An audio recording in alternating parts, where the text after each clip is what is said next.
Então vamos lá, moçada, começar essa prova de 2014 aqui da UFG, tá? Vou fazer uma playlist e eu também quero dizer para vocês que eu vou colocar aqui na descrição um link para o download da prova e do gabarito. Então, caso você queira fazer a prova antes de ver a resolução, eu acho muito legal, tá? Faça a prova primeiro, vem cá e vê a resolução comigo, ver se você fez certinho ou fez de alguma coisa, fez de alguma forma diferente, aí você me conta aqui nos comentários, tudo bem? Vamos fazer essa prova da UFG de 2014. Então, eu começo com a questão 41, foi a primeira questão de física, tá? Vou fazer essa prova com vocês. Vocês vão ver que é uma prova bem interdisciplinar, quer ver? Vamos lá. Tem um textão, ele diz que o texto é para as questões 41 e 42, então eu vou tentar fazer as duas questões nesse vídeo aqui, né? Tem que ler o texto, já que é para duas questões, vamos ler esse texto juntos, tudo bem? Então vamos lá. Na busca de fontes alternativas de energia, uma das opções promissoras que surgiu nos últimos anos foi o uso de certos organismos procariontes. Vamos gravar isso aqui, ó, procariontes, tá? Que, ao se alimentarem de matéria orgânica, geram como resultado das quebras de ligações químicas no processo digestivo energia elétrica. Então, nós aqui trabalhamos biologia, uma frase, né? Biologia, química e física. Recentemente, um grupo de pesquisadores publicou resultados de um estudo em que, ao formar uma colônia desses seres em uma determinada superfície, formando o chamado biofilme, conseguiram gerar uma potência elétrica, grava também, 200 miliwatts por metro quadrado. Esse M minúsculo é de meio, de biofilme, tá bom? Considere a situação em que esse biofilme é utilizado para gerar uma tensão de 4 volts entre os pontos A e B do circuito elétrico a seguir, em que os fios 1 e 2 apresentam resistências elétricas de 3 ohms e 6 ohms, respectivamente, e a resistência do restante do circuito é desprezível. Olha para o circuito que ele colocou aqui do lado para você entender. Esse circuito é um circuito clássico de associação em paralelo. Aliás, é o mais clássico possível que a gente usa de exemplos, tá? Porque aqui esse fio tem resistência, tem um resistor, né? Como se fosse um resistor. Esse fio de baixo também. Ele falou que, respectivamente, o fio 1 ele tem resistência de 3 ohms e o fio 2 tem resistência de 6 ohms, certo? Falou que não tem mais resistência no circuito e ele falou que o biofilme, que faz o papel de gerador do nosso circuito, né? Aqui é como se fosse a bateria, ó. Ela tem uma tensão, ela consegue gerar uma tensão de 4 volts nessa situação aqui, beleza? Então, um circuitinho paralelo, tem uma bateria de 4 volts, um resistor de 3 e um de 6, né? A gente podia fazer a REC aqui, dava 2, tranquilo, mas vamos deixar isso para a sequência do exercício aqui. Vamos ver o que ele pergunta na questão 41, então. Os fios 1 e 2 têm comprimento de 9 metros, então não é um fio pequeno, 9 metros. E a distância de separação entre eles é de 2 milímetros. Enxerga aí, ó. Esse tamanho aqui todo, ó, é 9 metros, né? Cada um, em cima e embaixo. E a distância Dzinha é a espessura, que é a distância entre eles, né? Que é de 2 milímetros. Aí já é uma distancinha menorzinha, né? 2 milímetros.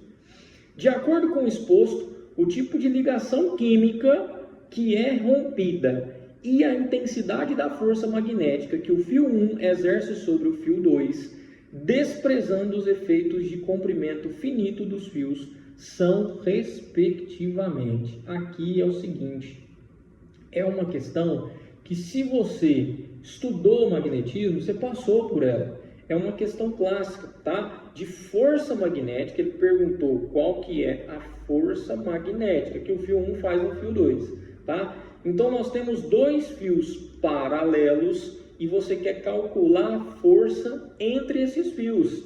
Tudo bem que ele perguntou aqui o fio 1 faz no fio 2, só que o fio 2 também faz uma força no fio 1 e elas são iguais. Qual que é a lógica disso? A lógica disso é o seguinte, ó. Toda vez que passa corrente elétrica por um fio, ele vira um ímã. ele cria propriedades magnéticas. E aí você tem um ímã em cima, no fio 1, e um ímã embaixo, no fio 2, porque está passando corrente pelos dois. Como eles estão muito próximos, né? Esse ímã de cima, que é o fio 1, e o ímã de baixo, vão sentir forças, velho. O que acontece quando você põe um ímã perto do outro? Tem força, né?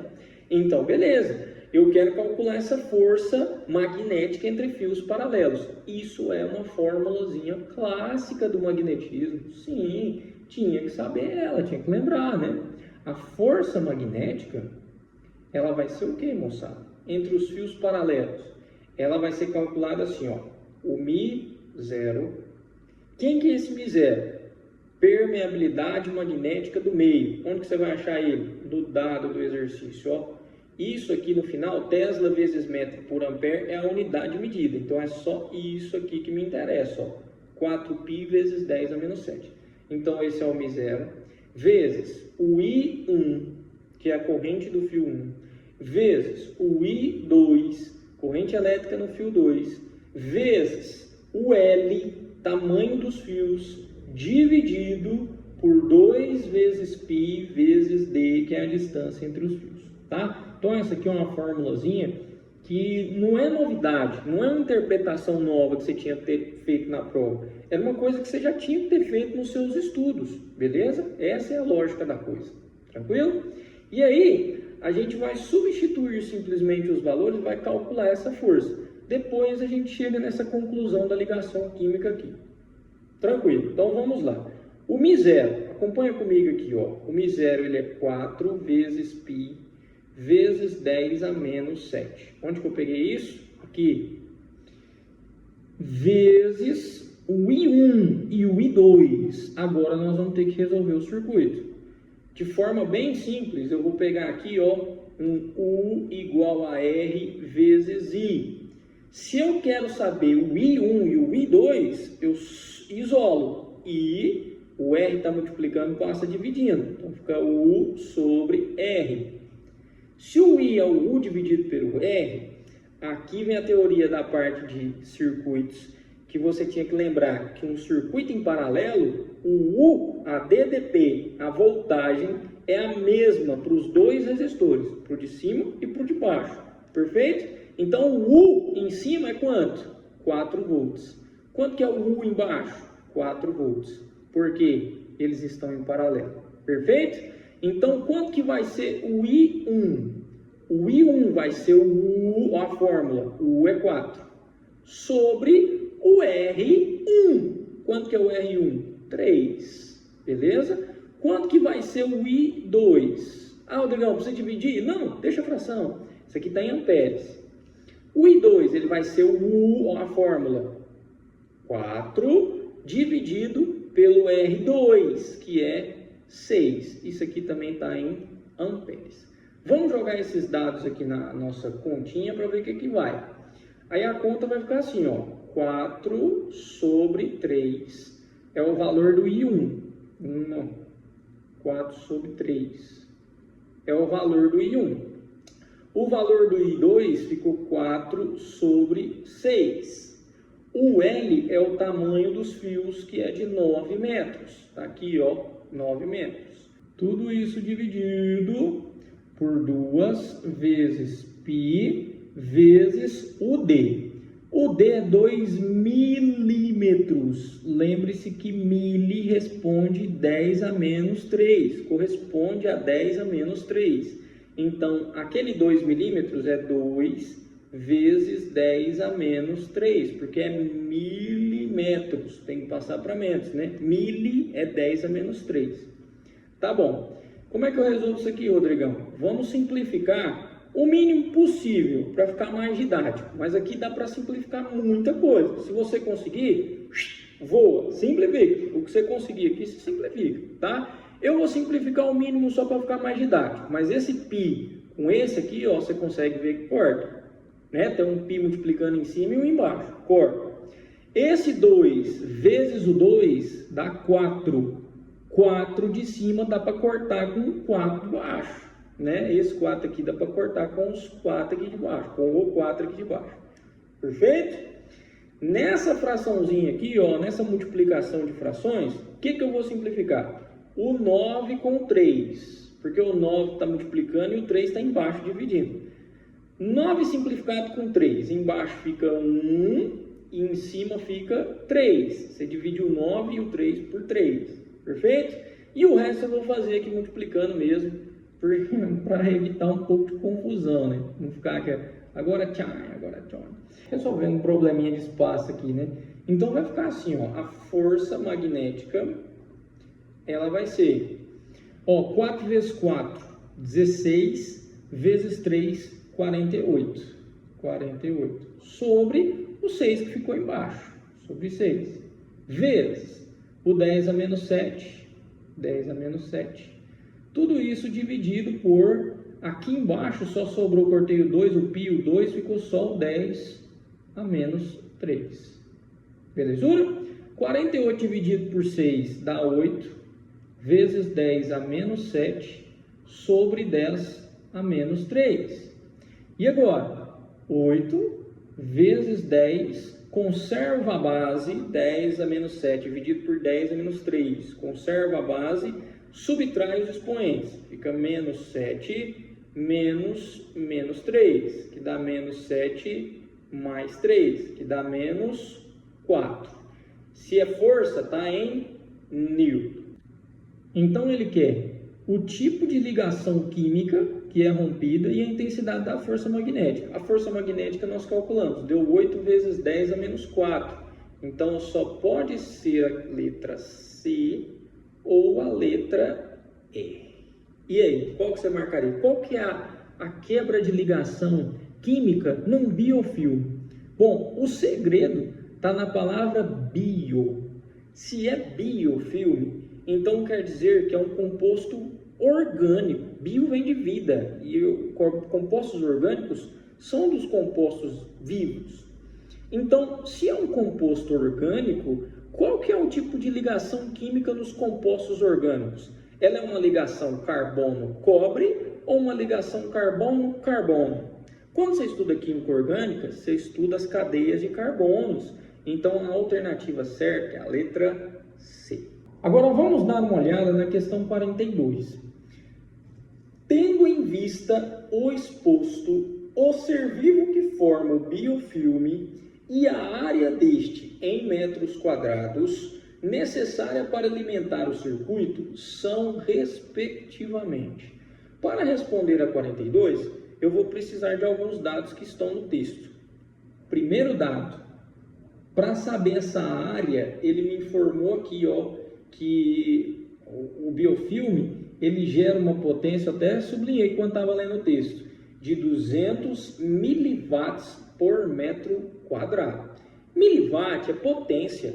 Então, se eu quero saber quantos metros quadrados de biofilme eu preciso nesse circuito, eu preciso calcular a potência total desse circuito. Potência, a gente tem várias fórmulas para calcular, né? Tem o π, tem o por 2, tem o pri 2. Nessa situação, eu acho que está mais fácil a gente calcular a resistência equivalente. Por isso, eu vou utilizar a fórmula P igual a U ao quadrado sobre R, que é a por 2. Tudo bem? Rodrigão, se eu fizesse por outra, pelo π, pelo pri 2, serve também. Tem que ter cuidado com os ajustes, né? Porque, por exemplo, na hora de calcular o π, você tem que usar o I total. Você tem que somar I1 com I2. Como o mesmo exemplo, aqui que eu vou fazer a por 2, para calcular a potência total do circuito, eu vou calcular usando a REC, a resistência equivalente. Lembrando que o nosso circuito é esse aqui, ó. Ele é um circuito paralelo com duas resistências. Tudo bem? Se é um circuito paralelo com duas resistências, com dois resistores, na verdade, né? Nós podemos calcular essa REC fazendo a regrinha do produto pela soma. Você faz R1 vezes R2 sobre R1 mais R2. Rodrigão, então faz aí. O R1 e o R2 são 3 e 6. Então faz 3 vezes 6 sobre 3 mais 6. 3 vezes 6 dá 18. 3 mais 6 dá 9. 18 dividido por 9 dá 2 Homens, para você, 2 homens, é muito ou é pouco?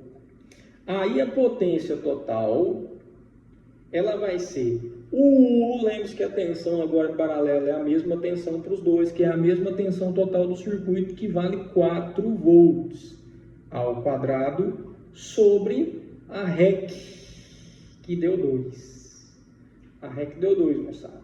Então a potência total desse circuito vai ser 16 sobre 2, que dá 8 watts. Lá na regrinha que ele passou para a gente, na informação que ele passou para a gente, ele passou o seguinte, ó, 200 miliwatts por metro quadrado. 200 milho, ó o mili de novo, ó, mili. O que você faz para transformar miliwatts para watts? Você divide por mili, divide por 1000, tá? 200 dividido por 1000 vai dar quanto? Você corta esse zero com esse com esse, fica 2 dividido por 10. 0,2 watt por metro quadrado. Ora, se você consegue produzir 0,2 watt por metro quadrado, quantos metros quadrados você precisa para fornecer 8 watts? Aí, se você for travadão de tudo, pensa assim, ó, 0,22 watts em 1 metro quadrado. Quantos metros quadrados para 8 watts? Faz o cruz credo, multiplica o cruzado, né? Você vai descobrir que esse x ele vai ser 8 dividido por 0,2, que vai dar 40 metros quadrados. E aí, você tem as alternativas. Uma diz que é 40 metros quadrados e o ser vivo que forma o biofilme é a bactéria. E o outro diz, na letra C, que dá 40 metros quadrados, porém não. O ser vivo que forma o biofilme é o protozoário. E agora você tem que saber biologia. E a biologia é a seguinte, numa palavra só. A palavra eu sublinhei quando estava lendo o texto, de malandragem minha. Procariontes. Você tinha que saber qual dos dois organismos, bactéria ou protozoário, são procariontes. E a resposta é bactérias são procariontes. Significa que o material genético dela não é envolvido em uma membrana nuclear. Isso também é clássico de estudos lá da biologia. Então nós temos duas questões na verdade, com clássicas perguntas, porém interdisciplinares, interligadas entre química, física e biologia. Vou resolver as outras questões da prova aqui neste canal. Não perca os próximos vídeos. Um beijão, valeu!